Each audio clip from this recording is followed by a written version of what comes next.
नमस्ते बच्चों। आज हमारा ये 7th टॉपिक है लॉज ऑफ एक्सपोनेंट का, जो फर्स्ट चैप्टर नंबर सिस्टम है उसका। ये आज का हमारा लास्ट टॉपिक है। इस टॉपिक के बाद आपका जो है फर्स्ट चैप्टर ख़त्म हो जाएगा। तो ये 7 टॉपिक्स के जो 7-8 अलग अलग वीडियोस बनाए गए हैं, आप इनको देखिए। फर्स्ट चैप्टर जो है आप अपना NCERT बुक ऑनलाइन भी PDF फॉर्मेट में डाउनलोड कर सकते हैं, वहाँ से आप इनकी प्रैक्टिस कीजिए, या कोई आपके पास एक्स्ट्रा बुक या हेल्प बुक है रिवाइज़ कीजिए, और अगर आप कुछ समझना चाहें तो आप मुझसे पूछ सकते हैं। तो चलिए आज का टॉपिक शुरू करते हैं, लॉज ऑफ एक्सपोनेंट्स। ये आपने 8th क्लास में भी पढ़ा है कि हमारे पास जब कुछ नंबर्स होते हैं और उनकी कुछ पावर्स होती हैं तो एक्सपोनेंट्स के यहाँ पे कुछ लॉज लगते हैं। ये लॉज क्या होते हैं, कैसे काम करते हैं, उसके बारे में हम बात करेंगे। सबसे पहला लॉ होता है a⁻m इंटू में a⁻n का, और ये होता है a⁻m+n। इसका मतलब क्या, मैं आपको समझा देता हूँ। a जो है नीचे वाला, जब हमारे पास कोई ऐसे वैल्यू लिखी हो a और एक ऊपर चीज़ लिखी हो, तो ये जो फॉर्म होती है इसे एक्सपोनेंशियल फॉर्म बोलते हैं। एक्सपोनेंशियल फॉर्म, एक्सपोनेंशियल फॉर्म, ये एक्सपोनेंशियल फॉर्म होती है। ये जो होता है इसे हम बेस बोलते हैं आसान भाषा में, और ये जो m होता है इसे हम पावर बोलते हैं। तो a⁻m, a की पावर m होती है, ये बेस ये पावर। तो जब हमारे पास बेस सेम होता है, यानी a सेम है, नीचे नंबर सेम है, बीच में मल्टीप्लाई है, और पावर्स कुछ भी हो, उन पावर्स को ऐड करके कॉमन बेस बना देते हैं। कैसे, देखिए, मान लीजिए लिखा है 3 की पावर 2 और साथ में लिखा है मल्टीप्लाइड में 3 की पावर 4, तो इसको हम लिख सकते हैं 3 की पावर 6। यानी 3 2 बार है, 3 4 बार है, सॉल्व करेंगे मल्टीप्लाई करके तो 3 जो है 6 बार हो जाएगा, 2 + 4 6। ये हमारा पहला लॉ है एक्सपोनेंट्स का, जिसको हम यूज़ कर सकते हैं। दूसरा लॉ कहता है, अगर मल्टीप्लाई की जगह डिवीज़न होता, a की power m divided by a की पावर n, इसको कई बार ऐसे भी लिखा जाता है a की पावर m अपॉन में a की पावर n, तो पावर्स सब्ट्रैक्ट हो जाती हैं। बेस सेम है, बेस सेम है, बीच में डिवाइड है, पावर सब्ट्रैक्ट हो जाएगी। यानी ऐसा लिखा है, मान लीजिए 3 की पावर 7 डिवाइडेड बाय 3 की पावर 4, ठीक है, या फिर ऐसा लिखा हुआ है 3 की पावर 7 अपॉन में 3 की पावर 4, तो 7 में से 4, 7 में से 4 पावर कम हो जाएंगी, 3 की पावर 3 हमारा रिक्वायर्ड आंसर आ जाएगा। ये हमारा दूसरा लॉ है। ऐसा क्यों होता है मैं भी आपको आगे बताऊंगा। उसके बाद है a⁻m और आगे से उसकी एक और पावर n। एक पावर है, आगे से एक और पावर, कितनी भी पावर्स हो सकती हैं। तो जब ऐसा होता है तो सारी पावर्स आपस में इनटू हो जाती है। फिलहाल यहाँ पे 2 ही हैं तो इन दोनों को इनटू कर देंगे। यानी अगर ऐसा लिखा होता 3 की पावर 2 और बाहर 4 लिखा होता पावर में ही, तो ये 2 और 4 पावर मल्टीप्लाई हो जाती, 3 की पावर 8 हमारे पास जो है हमारा रिक्वायर्ड आंसर आ जाता। उसके बाद फोर्थ जो रूल है, ये 3 रूल तब लगते हैं जब सबका बेस सेम है, ठीक है। अब फोर्थ रूल क्या कहता है, a की पावर m इंटू में b की पावर m। यहाँ पे क्या था, बेस सेम था, पावर अलग थी। अभी उल्टा हो गया, बेस अलग हो गए, पावर सेम हो गई, बीच में मल्टीप्लाई है। तो अभी इनको कंबाइंड कर सकते हैं हम, a और b कंबाइंड करके उसकी पावर m लिखा जा सकता है। जैसे मान लीजिए 3 की पावर 2 लिखा है और यहाँ पे 2 की पावर 2 लिखा है, पावर सेम है, बेस अलग अलग है, तो इसको हम 2 × 3 6 की पावर 2 लिख सकते हैं। ऐसा करेंगे, आप चेक कर सकते हैं, आंसर सेम आएगा आपका। मैं अभी आगे करके दिखाऊंगा आपको, फिलहाल अभी हम इसको समझ लेते हैं। उसके बाद नेक्स्ट रूल इसी में डिवीज़न का आता है।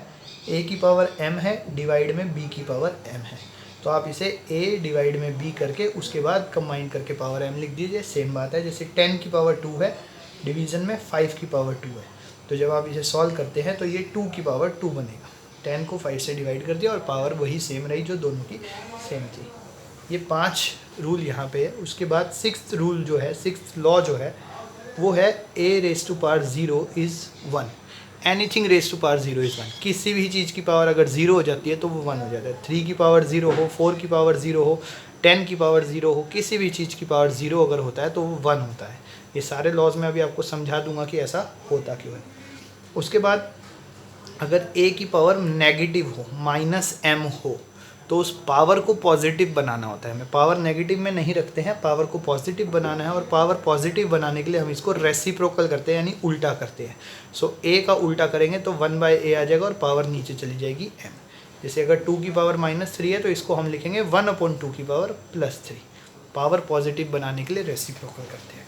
इसी बात को आप ये 8th लॉ से समझ सकते हैं कि देखो, अगर अपोन में वैल्यू ही अपोन में लिखी हो, a/b, और उसकी पावर माइनस में m है, तो हमें रेसिप्रोकल करना है, यानी उल्टा करना है, तो ये b/a बन जाता है। न्यूमिनेटर डिनोमिनेटर में चला जाता है और नीचे वाला डिनोमिनेटर ऊपर न्यूमिनेटर में आता है, और पावर पॉजिटिव हो जाती है m।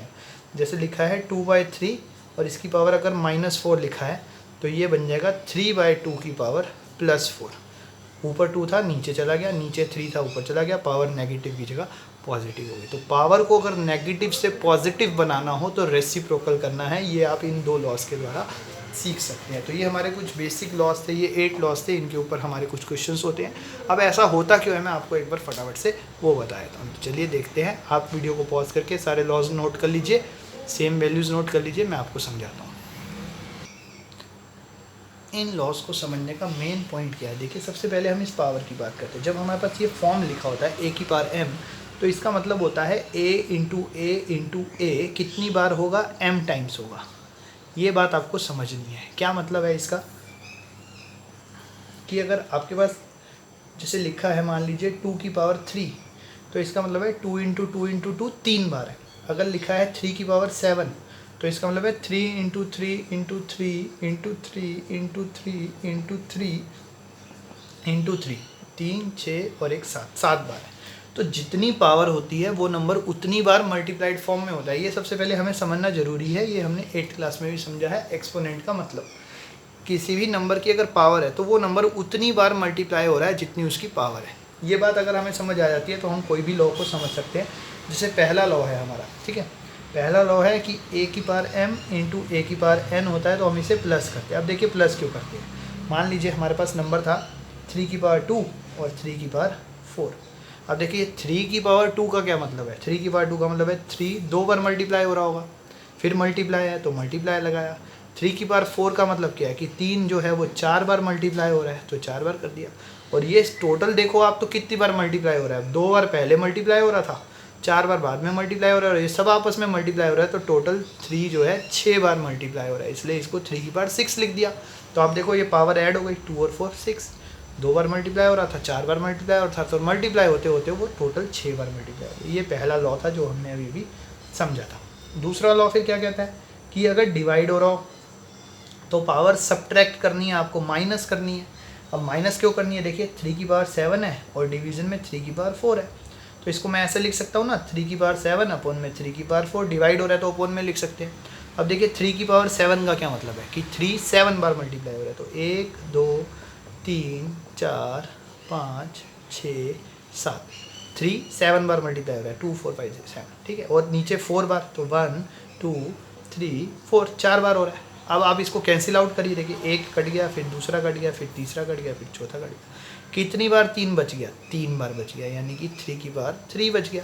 तो बेसिकली क्या करा, 7 में से 4 पावर कट हो गई, 4 बार कट हो गया, 3 बच गया, तो इसलिए 7 - 4 3 बच गया। ये हमारी दूसरी आइडेंटिटी कहती है। इसी प्रकार आप किसी भी बात को समझ सकते हैं। जैसे a⁴m है फिर n है, तो पावर्स हमने क्या कहा था, मल्टीप्लाई होती है, m और n मल्टीप्लाई हो जाता है। अब देखिए इसके लिए एग्जांपल ले लेते हैं हम 3⁵2 और आगे से 4। अब 3⁵2 आगे से 4 मतलब 3⁵2 4 बार है, 3⁵2 3⁵2 3⁵2 और 3⁵2 कितनी बार था, 4 बार था, तो हमने 4 बार लिख दिया 3⁵2 को।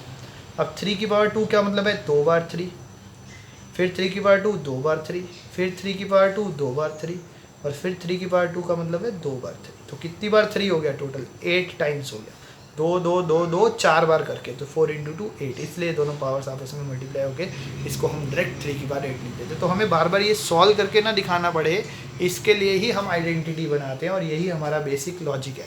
देखिए एक छोटा सा एग्जाम्पल और देख लेते हैं, और बाकी आइडेंटिटीज आप खुद से ट्राई करके देख सकते हैं।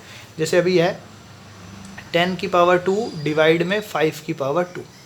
या चलिए पहले मल्टीप्लाई वाला केस ले लेते हैं, 3⁻² × 2⁻² = 6⁻²। अब ऐसा कैसे बना, इसको 2 तरीके हैं समझने के। पहला तरीका 3⁻² खोल लीजिए 9, 2⁻² खोल लीजिए 4, 9 × 4 36, और 6⁻² क्या होता है, वो भी 36 होता है।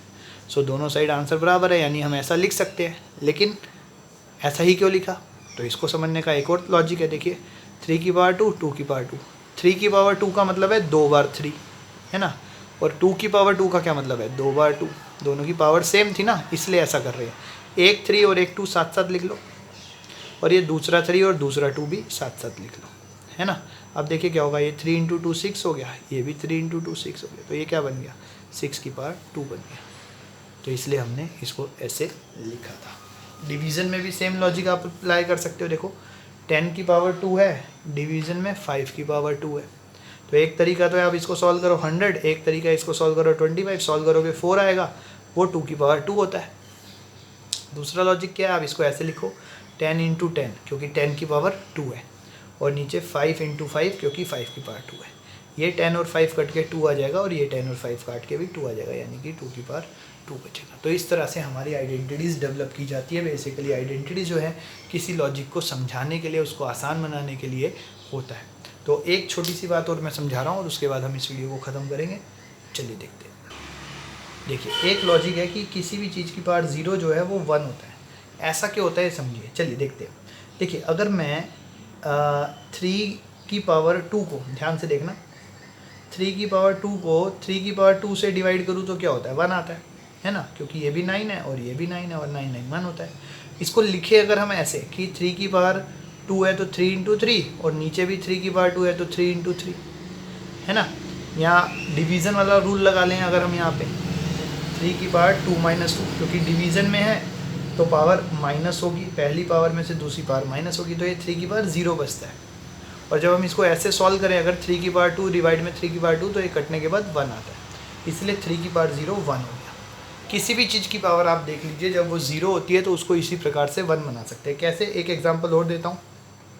जैसे देखिए 2 की पावर 4 है, और इसको भी 2 की पावर 4 से ही डिवाइड करना है, तो ये अकॉर्डिंग टू आइडेंटिटी लॉ बनता है 2 की पावर 4 माइनस 4, यानी कि 2 की पावर 0।